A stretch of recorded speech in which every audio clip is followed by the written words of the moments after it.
রোজাদার কি ইফতার করালে কি ধরনের সওয়াব আমরা পাবো? আরেকটা ব্যাপার, সেটা অবশ্যই অনেকে গুরুত্ব দিচ্ছে না, সেটা হচ্ছে সিয়াম রাখা অবস্থায় অন্যকে ইফতার করার ব্যবস্থা করা।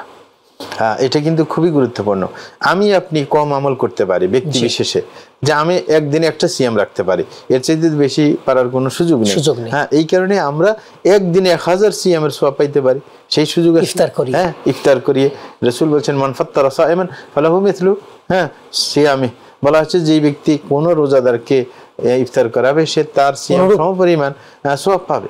তো সুতরাং আমরা ইফতারের ব্যবস্থা নিতে পারি, আর ইফতারকে আরো অর্থবহ করে তোলার জন্য ইফতারের সময় কিছু আলোচনার ব্যবস্থা রাখতে পারি।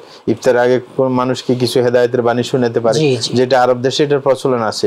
সুতরাং এগুলো কাজে লাগানোর বিষয়।